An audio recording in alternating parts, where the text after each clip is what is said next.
Olá, eu sou Lívia Leão e esse é o Li no Livro.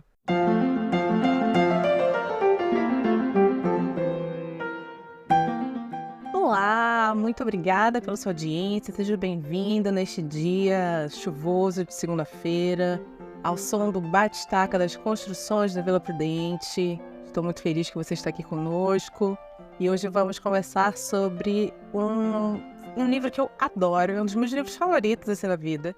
E eu achava que eu já tinha resenhado esse livro aqui. E eu até falei com meu marido, eu falei assim, a gente já resenhou esse livro?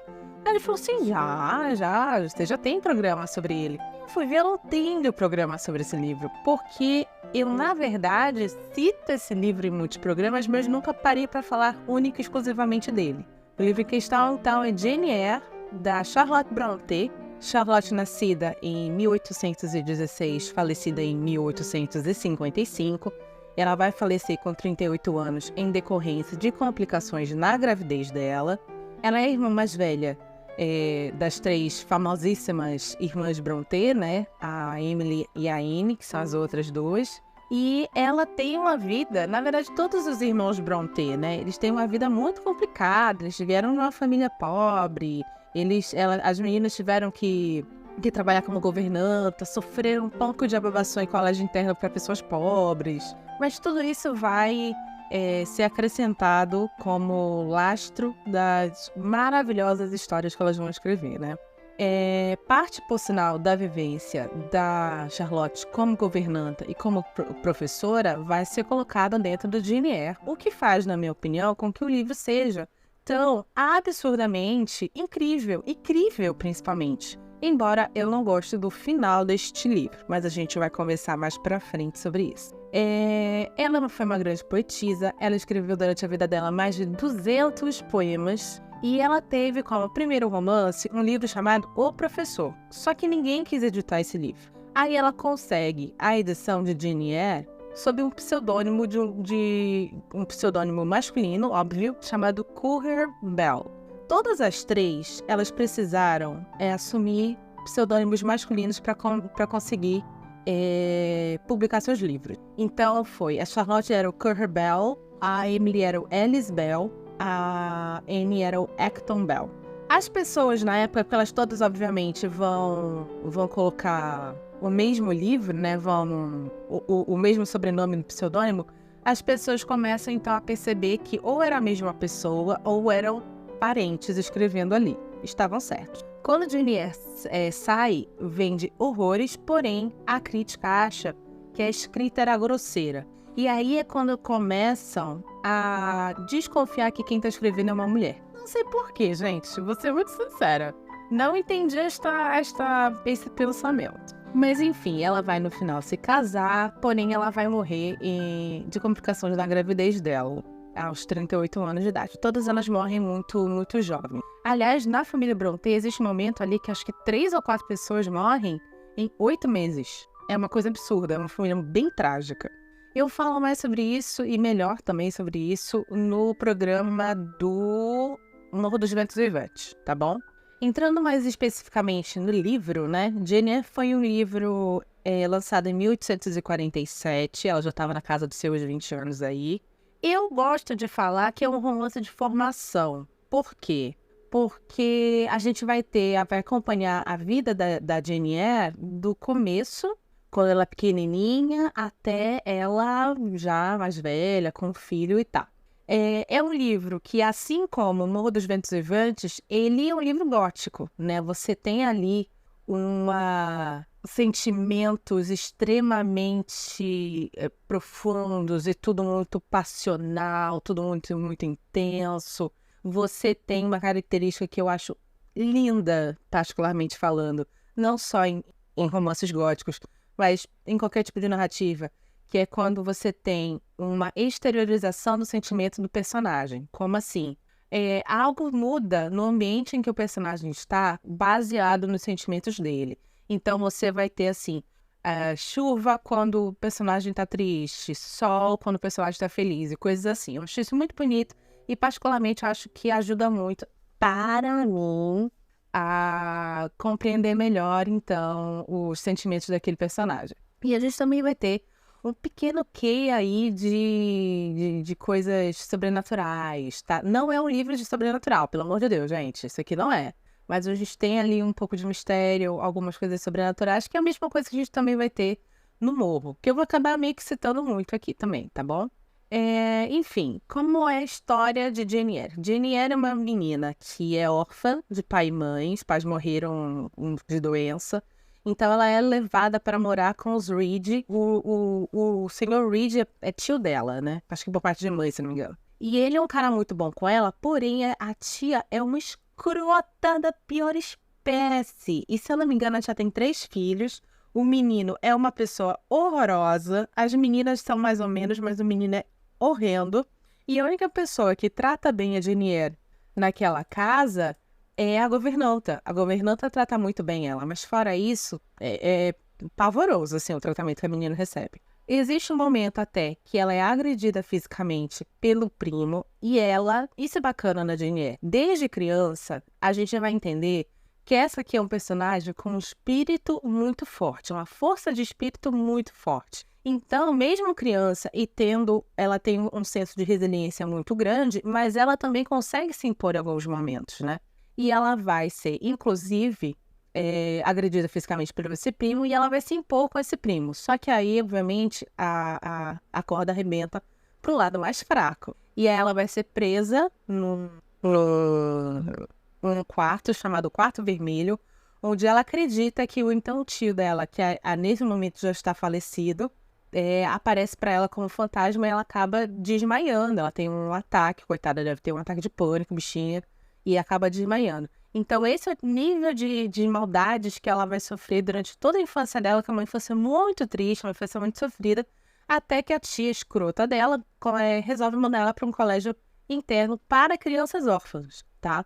Ela vai para esse colégio, a tia dela, antes de ir, faz a caveira dela pro cara que vai buscá-la, que é um cara muito escroto também. Isso é muito louco. Os adultos, a grande maioria dos adultos aqui, eles não são muito bons. É colocado na Jane uma culpa e um peso de algo que ela não tem. Ou seja, você é horrível, seus pais morreram, olha como você é horrível. Você é órfã, você é péssima. Você mente. A menina nem mente. A menina só tenta se defender. Mas como você mente, como você é escrota e tal. E isso acaba me lembrando também um pouco um livro que eu amo, que eu tava até pensando em reler esse ano, que saiu uma nova adaptação acho que na Star Plus, eu tava muito afim de reler para assistir essa adaptação, chamado Grandes Esperanças, em que você tem o Pippin, que é o menino criado pela irmã e pelo cunhado, que ele também é órfão, e as pessoas constantemente tratam ele como se o menino fosse um puta criminoso, sendo que é uma criança. É uma criança que não pediu pra ficar órfã, que não pediu pra ficar à mercê de adultos. Então, assim... porque você tem que ser super... Eles falam muito isso pro Pippin. Você tem que ser super grato. Grato ao quê? A toda a maldade que estão me dando? A toda a má educação que estão me dando? Por que ele tem que ser grato? Ele não pediu pros pais morrerem. Assim como a Jane Austen também... A Jane Eyre também não pediu pros pais morrerem, né? Então... É uma personagem que a infância dela me lembra um pouco a infância do Pippin, salvo, obviamente, as devidas proporções, porque o Pippin tinha uma infância extremamente pobre, muito mais miserável do que a Jane Eyre. Enfim, ela vai lá para essa escola, para essa boarding school, né, que é essa escola, esse colégio interno, mas antes ela vai e fala umas verdades na cara da tia, o que eu acho maravilhoso, e o cara chega lá. Isso é muito bacana, porque quando o cara leva ela lá pra escola, ele meio que fala pra todo mundo assim, olha, não se aproximem desta menina, porque ela é uma mentirosa pecadora e tal. Só que esse cara lá dentro, ele era uma pessoa tão ruim com as outras crianças, que são todas meninas, né? Tão ruim, mas tão ruim, que na verdade, ele falar que a Jane é uma mentirosa pecadora faz com que as crianças tenham empatia pela Jane. Porque elas percebem que ela está sendo, assim como todas, perseguida por ele. E aí a gente vai ter uma situação muito louca nessa boarding school, nesse colégio interno. Ela vai, obviamente, ainda ter perseguição e maltratos, porque, enfim, são muitas crianças, adultos não sabiam lidar com crianças, até hoje os adultos não sabem, Mas ela consegue ali encontrar amizades, ela consegue ali encontrar um local, ela consegue encontrar um lar que ela não tinha na casa dos Reed. Então é um local que, por mais que tenha seus problemas, faz muito bem para Jane. Ela vai ficar nesse local durante 6 anos estudando e mais 2 anos como professora, porque ela se forma lá e acaba dando aula. Existe uma parte dessa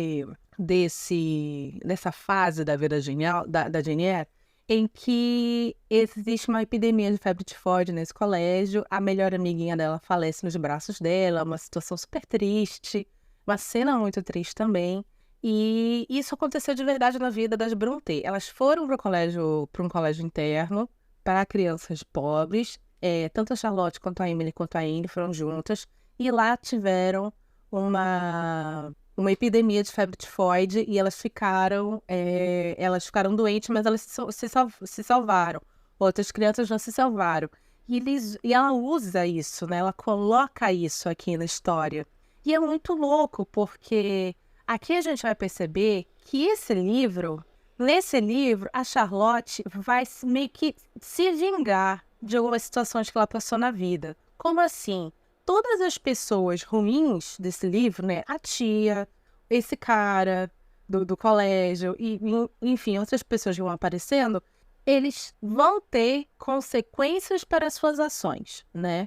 Por exemplo, esse cara do colégio interno, que é super escroto com a Jane, ele vai ser afastado, vai ser demitido, porque por causa da epidemia, muitas crianças morrem, e com razão, ele é responsabilizado por isso. E aí troca, então, o gerenciamento desse local para outras pessoas mulheres muito bacanas, muito legais, e a Jane consegue encontrar, então, o seu lar definitivo. Isso vai acontecer com vários personagens que são escrotos com ela. Então, isso é bacana, porque pode me parecer meio ficcional, porque a vida real não é assim? Pode, mas dá um acalento no coração, pessoas ruins tendo consequências dos seus atos, entendeu?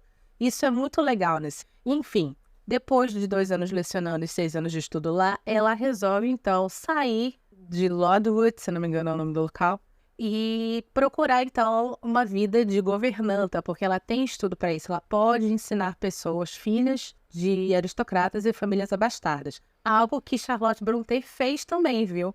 Ela se tornou uma governanta e depois de um tempo ela volta para casa para ser professora das irmãs mais novas, da Anne e da Emily, e depois abrir uma escola com as irmãs, que infelizmente não deu muito certo. A Jane, então, vai para Thornfield Hall, que ela coloca lá um anúncio nas páginas amarelas, eles encontram ela, na verdade uma senhora que encontra ela, e ela é contratada, então, para dar aula para Adele. E aqui a gente começa uma situação que eu vou precisar chamar primeiro os meus patrocinadores, porque a gente vai ter que discorrer sobre o mocinho dessa história, que é o Edward Rochester, que ele é extremamente problemático.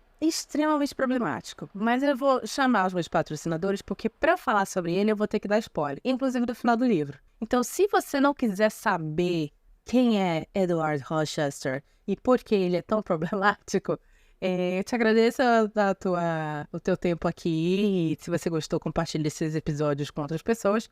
E se você quiser saber quem é Edward Rochester, é só continuar com a gente.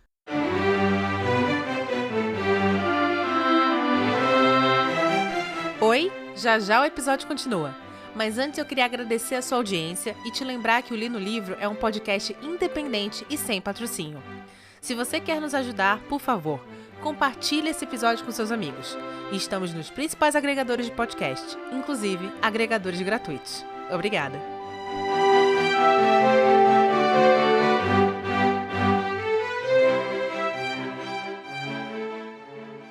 Pois muito que bem, quem é este senhor? Dudu Rochester é ninguém mais ninguém menos do que o dono de Thornfield Hall, o patrão da Jane Austen, Jane Austen tá falando meu nome lá no túmulo, patrão da Jane Eyre e pai da Adele. A Adele é uma filha bastarda dele, é dito que ele nem sabe realmente se a menina é filha dele, mas a mãe, que é uma dançarina famosa, que teve um caso com ele, chegou e falou assim, toma aqui, o filho é teu, que eu tô indo viver minha vida. E não sobrou outra coisa para ele, além de criar esta menina, que é uma menina francesa, uma gracinha, mas ela é uma criança que foi criada num mundo com a mãe um pouco complexo, que não tem a mesma educação de uma criança inglesa, de família rica dessa fase, né? Então, assim, a gente já começa por aí com esse tipo de situação, né? Que o Edward Rochester tá nem aí pra Adele, trata ela super mal, essa criança, que não tá entendendo muito bem o que aconteceu com a mãe, não tá muito bem entendendo quem é esse cara ali. E mesmo assim, ele trata ela super mal, na minha opinião, tá, gente? Tem gente que vai falar assim, mas ainda ele podia estar colocando a criança na rua. Não acho. Eu acho que não é porque ele pegou ela pra criar que ele pode tratá-la do jeito que ele quiser, né? Ele não é nem um pouco carinhoso com ela e tal. Mas mesmo assim, ele contrata a Jane pra educá-la. E com a Jane, é uma relação de começo complicada, porque a impressão que eu tenho é que ele é uma criatura assim, um cara muito arrogante, porque ele é um aristocrata inglês, né? Então ele é muito arrogante, mas constantemente ele tenta provocá-la como se ele quisesse a atenção dela, mas a atenção dela, por ela ser uma pessoa de uma classe social menor que a dele, é uma atenção ríspida, sabe? Ele chama a atenção dela com comentários ríspidos. Ele chama ela de feia na cara dela, assim, sabe? E ela, só que mais uma vez, né, Jane Eyre não é qualquer uma, não foi encontrada no lixão. Então ela vai meio que peita ele e põe ele no lugar dele, com muita educação, muita classe, mostrando mais uma vez a presença de espírito que ela tem, a força de espírito que ela tem, mas ainda assim é bem escroto o que ele faz com ela. E eles ficam nesse relacionamentozinho, assim, onde ele, em momentos, é muito terno com ela, é muito educado, e em alguns momentos ele é muito escroto com ela. E é muito confuso isso. E eu acho que isso acaba passando para as gerações que leram, não só Jane Eyre, como leram Orgulho e Preconceito, por exemplo, uma aceitação tóxica do homem que maltrata você.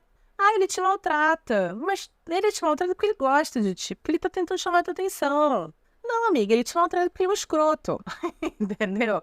É necessário a gente quebrar um pouco esse tipo de arquétipo desse homem que não sabe lidar com seus sentimentos e por causa disso ele acaba machucando a mulher que ama. Acho que a gente precisa parar um pouquinho com isso, né? Porque todo mundo merece relacionamentos saudáveis. E eu acho que gente, eu tô falando do ponto de vista de uma pessoa que é muito fã de Jane Eyre, que é muito fã de Orgulho e Preconceito. São personagens que eu acho muito tóxicos. Os relacionamentos que eles têm com as protagonistas da história são relacionamentos muito tóxicos. Embora lá no final ou durante a história eles se demonstrem pessoas melhores, aprendam com as protagonistas, a mulher não tá aí pra ensinar nada a ninguém, entendeu? Então, pra quê? Sabe, acho escrotinho isso. Acho bem escrotinho. Mas isso é uma visão da Lívia de 37 anos. A Lívia de 14, que leu isso aqui, menino, perdeu o trem. Tava no metrô, passou umas 3 estações de tão vidrada que ela ficou em Mr. Rochester, tá bom? Mas, enfim, continuando. Vamos ver aqui no livro algumas situações misteriosas que vão naquele tom gótico que eu falei pra vocês. Alguém incendeia a cama do Sr. Rochester, quem salva é a Jane Eyre. Um visitante misterioso, que é o Mr. Manson, aparece e é machucado severamente, fica sangrando. A Jane Eyre tem que ficar com ele, e o Rochester vai ter que buscar um médico pro cara. Várias situações assim vão acontecendo aos poucos. E entre essas situações que a Jane está demonstrando um caráter muito, muito grande, uma força muito grande e uma ajuda muito grande ao Sr. Rochester, vão se estreitando os laços entre os dois. Porém, mais uma vez, ela é uma governanta, ela é uma tutora de uma filha bastarda ainda. Então ele não vai, né, querer nada com ela assim claramente, assim tão rapidamente. Ele sai para uma viagem, quando ele volta com uma possível noiva e várias outras pessoas. Essa mulher, que é a Blanche, se eu não me engano, não vou lembrar o sobrenome dela, ela... Gente, eu lembro muito dos nomes desse livro, porque eu li esse livro mais 8 vezes. Ela vai ser uma mulher de classe, de posse, de uma aristocracia maior, belíssima, muito jovem, que nunca precisou pagar um boleto, que nunca lavou um prato na vida dela. Então ela tem outra categoria ali. E ela, obviamente, vai fazer, porque ela é uma pessoa também muito, muito rasa, ela vai fazer ali uma desfeita pra Jane, ela vai falar assim, ai, não suporto governanta, essas tutoras não têm um pingo de caráter, elas destroem as crianças na frente da Jane, ou seja, mostrando que não é porque tem dinheiro que tem educação, não é mesmo? No meio de tudo isso, a Jane vai receber um telegrama lá, uma carta da tia dela, século XIX, gente, não tinha telégrafo ainda, lá da tia dela, falando que a tia dela sofreu um derrame. E ela vai ver a mulher, ela fica lá um mês ainda cuidando da mulher e ajudando as filhas mais velhas da mulher, porque o filho da mina, que é aquele primo que bateu nela lá no começo do livro, é o puto escroto, o viciado em jogo, que jogou o nome da família na lama. E nessas horas, queridas, eu dou risadas nesse livro. E eu fico, teve o que mereceu por tratar a pobre da Jane mal. Até que no momento, já no seu leito de morte, essa tia, Mrs. Reeds, né, a senhora Reeds, que é uma escroto do caralho, vira pra ela e fala assim, então, eu fiz uma coisa, tá? E eu sempre achei você uma criança muito arrogantezinha. E vou nem comentar, vamos passar. E eu fiz uma coisa que eu não me orgulho, mas eu fiz, que um homem, irmão do seu pai, John Eyre, mandou uma carta pra mim falando que queria que você fosse morar com ele e pra ele deixar você de herdeira. E eu falei pra ele, respondi pra ele que você tinha morrido. Olha que escrota, mano. A Jane na sua, assim, se veste com seu melhor caráter, dá uma lição de moral com muita classe nessa mulher. Essa mulher vai morrer e ela volta, então, finalmente, pra Thornfield Hall. E aqui, mais uma vez, eu vou resgatar aquilo que eu falei. Pessoas ruins nesse livro, pessoas que cometem falhas nesse livro, sofrem consequências, tá? Foi o carinha lá, agora a tia. Prestem atenção nisso. Aí, que mais? Ela volta para Thornfield Hall, o Mr. Rochester tem uma conversa com ela ali no jardim, que é uma conversa determinante para o desenrolar dos fatos, porque ali é que eles vão declarar o amor ao outro. Como assim? Ela fala pra ele assim, na verdade ele tá quase noivo da Blanche, e ele fala assim pra ela assim, vou casar, você nem vai sentir minha falta, né? Ela cai no bait, porque ela tá sensibilizada com o que a tia dela falou. Aí ela cai nesse bait e fala assim, não, eu vou sentir sua falta porque eu te amo, porque eu sou pobre e obscura, mas eu amo você, eu tenho capacidade de amar. E na verdade é uma fala muito bonita que ela dá. Só não acho que ele merecia essa fala dela. Mas é uma fala muito bonita que ela dá, tal, e ele confessa o amor pra ela, tal, e eles resolvem se casar e tal. Só que esse casamento que ele vai armar é um casamento meio que às pressas. Ele decide assim, tá pronto, vestido de noivo, vamos casar.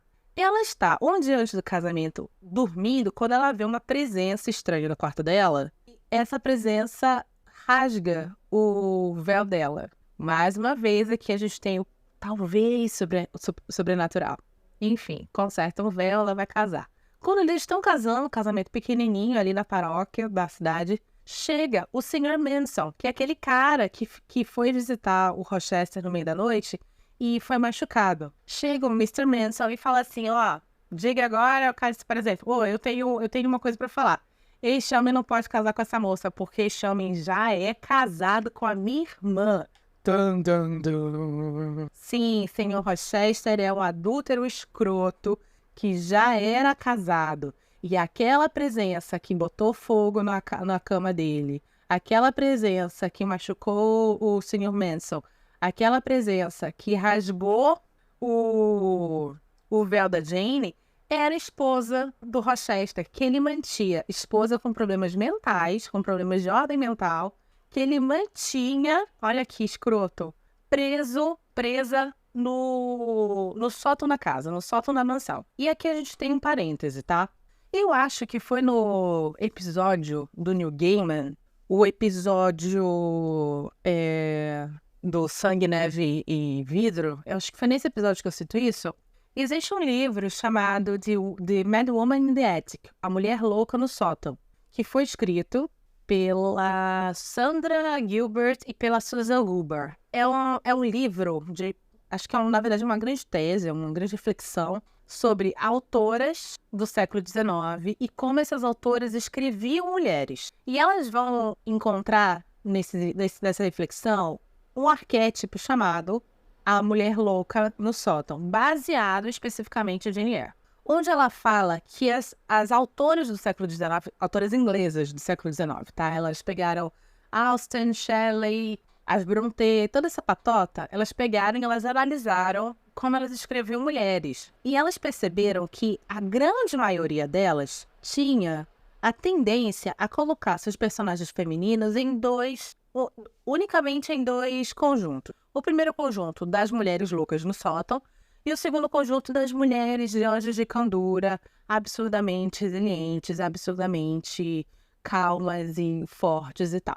Elas vão falar que esse tipo de processo acaba por criar uma rivalidade feminina entre essas personagens, porque elas são, na verdade, um espelho invertido uma da outra.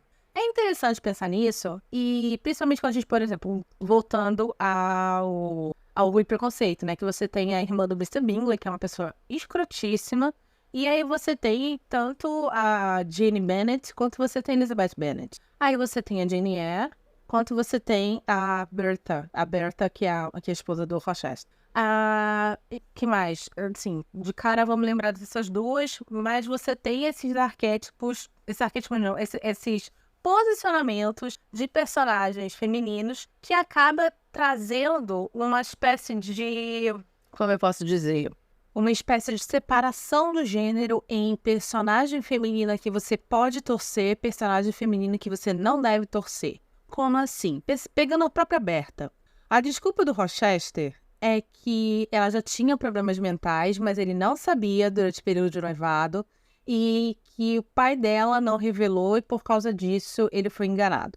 Porém, isso não tira o fato de que o Rochester pegou uma esposa, uma mulher, com problemas de saúde mental, de ordem mental, trancafiou essa mulher sem direito à luz do sol, sem direito a tratamento médico adequado, se é que existia naquela época, eu não tenho certeza, mas mesmo assim, sem direito a carinho, sem direito a convivência com outras pessoas. Este homem manteve esta mulher em cárcere privado, né? Então, e sem falar que a gente tem, nesse caso, a versão do Rochester. A gente não pode botar a mão no fogo sobre ele. Ele fala que foi assim, mas não se tem certeza, né? Então, como é que a gente pode dizer que a Bertha é, na verdade, uma vilã? Ou que a gente tem que torcer mais pra Jane do que pra ela? Imagina, você tá passando por tudo isso, porém, ainda assim, você tem um nível de consciência que te faz sofrer vendo o teu marido casando com outra. Porque lembra que ela entra no quarto da Jane e rasga o véu? Então, é difícil essa situação, é complicada essa situação. E sem falar que tem outra coisa sobre o Rochester que me deixa muito incomodada nesse caso, é que vamos lembrar que ele estava prestes a ficar noivo de uma mulher de família rica. Quando eu falo que estava prestes, a Jane fica pelo menos um mês na casa da tia quando a tia tem o derrame, né? E ele já estava ali enrolando a menina. Então ele assim, quando ele vai casar com a Jane, ele quer casar com a Jane de bate-pronto. Para casar com a menina, para pedir outra menina namoro, ele demorou muito. Aí eu jogo para você, ouvinte. Ele fez isso porque ele amava loucamente a Jane Eyre, ou ele fez isso porque a outra era rica e ele sabia que se tivesse o escândalo lá da descoberta da esposa trancada no sótão, ia pegar mal para ele. A família dela ia para cima. O que vocês acham? Vocês acham que ele enrolou a outra porque ele não amava? Ou vocês acham que ele enrolou a outra porque ele ficou com receio do que aconteceria se a família dela, que é rica, descobrisse a Bertha? O que vocês acham dessa interpretação? Tô falando nada, não tô falando que é o que eu acho. Tô jogando aí pra vocês, entendeu? Sei lá, eu confesso que relendo esse livro, eu gosto cada vez menos de Rochester. É impressionante, é impressionante. Depois disso, a Jane resolve então ir embora da casa do Rochester, né, de Thornfield Hall. E aqui, tadinha, acontece tanta coisa ruim com ela, porque ela pega o pouquinho do dinheiro que ela tinha, resolve fugir sem rumo na vida ela acaba esquecendo a mala dela numa das carruagens. E essa menina, coitada, ela vai dormir no relento, ela vai dormir na chuva, na lama. Ela vai começar a trocar a luvinha dela para conseguir um pouco de comida. Até que ela chega na porta de uma casa e ela desfalece na porta dessa casa. Ela é então recolhida pelos moradores, que ela descobre que são 3 irmãos. É o St. John, a Mary e a outra que eu não vou lembrar. Vamos dar o nome de Anne, mas eu não vou lembrar se era Anne. Enfim. E eles são os irmãos River. Eles são irmãos muito, muito religiosos e pessoas boníssimas que tratam muito bem ela. E ela é tratada de uma maneira como ela nunca foi tratada. Ela é tratada como uma igual. Essas moças são governantas também, estão no período de recesso delas. Moram com esse irmão que é um pastor e elas têm uma vida muito tranquila. Elas, inclusive, conseguem para Jane o cargo de professora da escolinha que tem ali na cidade. Então, ela consegue ter o seu próprio rendimento ali morando com eles, tal.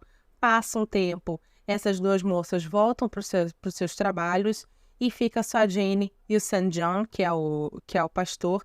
E ele, então, propõe casamento para ela, mas sem amor. É um casamento em que ele gostaria que ela casasse com ele, porque ele gostaria que ela fosse com ele para missões religiosas em outros países, né?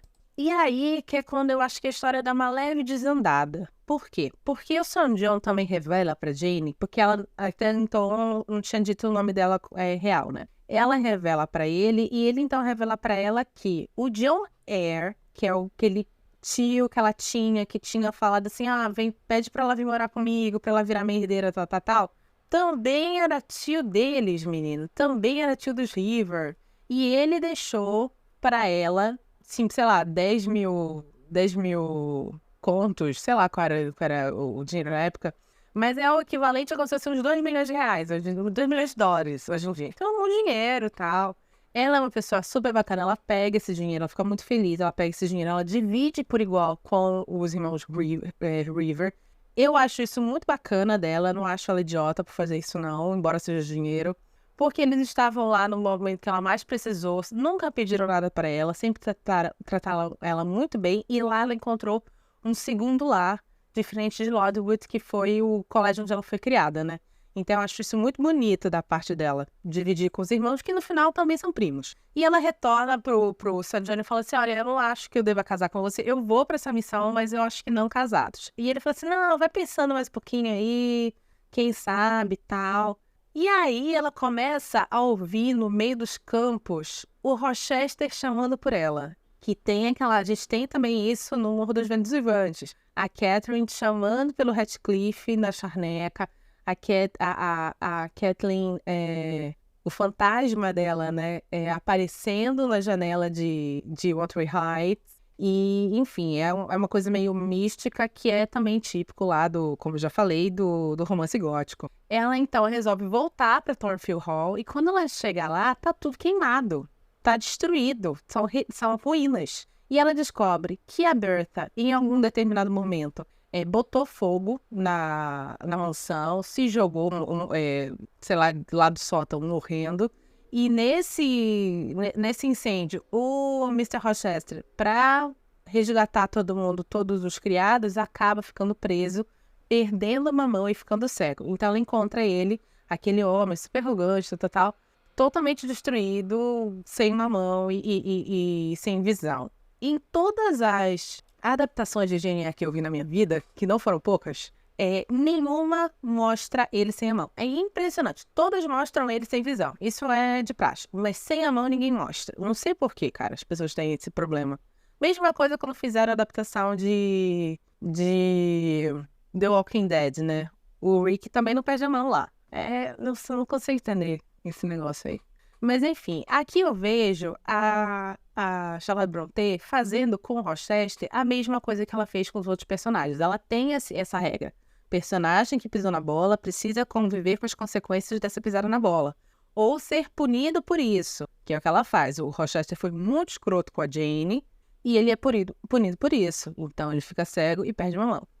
Isso vai diminuir o amor dela por ele? Obviamente que não. Então eles vão, se beijam, se abraçam, resolvem se casar, porque ela percebe que esse sofrimento todo mudou ele e tal. E sem falar que a Berta morreu, né? Então, tecnicamente, agora ele é viúvo, pode casar com a Jane. Eles se casam, passam um tempo, chegam a ter filhos e acontece bem no finalzinho do livro, ele virar para ela e falar assim: Jane, você tá vestindo um vestido azul hoje? E ela fala assim: estou, porque então ele está aos poucos voltando com sua visão. E acaba o livro. Eu particularmente não gosto desse final. Eu acho esse finalzinho meio novela mexicana, né? Essa coisa do tipo assim: encontrei vocês do nada, vocês são meus primos, e 2 milhões, entendeu? Acho meio novela mexicana. Eu acho que não condiz com a personagem, não condiz com o resto da história. Eu acho que ela voltar pro Rochester é um grande erro. Eu acho que talvez ela sim devesse voltar para Thornfield Hall, falar com ele, ver o que aconteceu tal, mas casar com esse homem? Pra que casar com esse homem, gente? Eu não casava, mas sou eu, né? Mas eu não casava. Pra quê? E não é porque ele ficou agora sem mamão e cego, não é, porque realmente eu não acho que ele seja uma pessoa casável. Um personagem disposto, assim, um personagem que seria um bom marido, eu não acho. Acho que ela deveria, obviamente, manter uma amizade, voltar, talvez, para mostrar um perdão ali, para aparar as arestas, mas seguir com a vida dela. Não acho também que ela deveria se casar com o St. John. Acho que, mais uma vez, perde-se uma oportunidade de ouro de uma personagem terminar sozinha, mas não uma sozinha amarga e triste. Sim, uma sozinha, tipo, que bom que eu estou sem macho, porque todos os machos dessa história são escrotos. Entendeu? Eu acho que falta isso. Não, mentira, o St. John não é escroto. Ele só é muito, muito pragmático, né? Ele só é muito frio e tal. Então, eu vejo que essa história terminaria melhor desse jeito. Mas, tendo em vista que Charlotte foi uma das poucas, acho que foi a única das irmãs que casou, engravidou e tal, e tendo em vista também que é uma fase da literatura em que esse tipo de pensamento ainda não estava desenvolvido, eu compreendo perfeitamente esse final, embora eu não goste dele. Jane Eyre é belíssimo. É super problemático com a visão de hoje em dia? É super problemático com a visão de hoje em dia. Eu acho que não deve ser lido por adolescentes. Não dê Morro dos Ventos Vivantes, não dê Orgulho e Preconceito para meninas em formação, tá? Porque a gente acaba acreditando que tudo bem esse tipo de relacionamento, né? Que o cara é super grosso e abusivo. Mas tudo bem, se de vez em quando ele dá uns beijinhos nela, se de vez em quando ele demonstra uma ternura. Não tá tudo bem. Então não dê para meninas muito novas, porque eu acho que isso pode acabar ensinando uma aceitação de relacionamento que não seria legal, tá? Eu acho que é bacana um livro desse para uma pessoa de 18, 19, 20 anos que já tem ali uma maturidade analítica melhor, que já tem um conhecimento, principalmente hoje em dia, sobre o que seria um relacionamento abusivo, que não é um relacionamento abusivo, Acho que aí tá na hora de você ler Jane Austen, de você ler As Irmãs Brontë. Fora isso, eu não recomendaria, não. Eu, pelo menos, não daria pra essas crianças isso, não. Mas é uma coisa minha, né? Não tenho muito contato com criança. Fico só aqui pensando se eu faria ou não. Enfim, espero que vocês tenham gostado desse episódio. É um livro que eu gosto bastante, embora tenha seus altos e baixos. Se você gostou desse episódio, por favor, compartilhe com seus amigos. Estamos nos principais agregadores pagos, agregadores gratuitos. Se você está nos escutando através do aplicativo do Spotify, você consegue dar 5 estrelinhas para o nosso podcast lá. E quando você faz isso, pode que o Spotify coloque a gente numa colocação melhor e outras pessoas conseguem encontrar o Li no Livro através do próprio Spotify, tá bom? Estamos aqui todas as segundas às 17 horas. Eu sou Lívia Leão e esse foi o Li no Livro.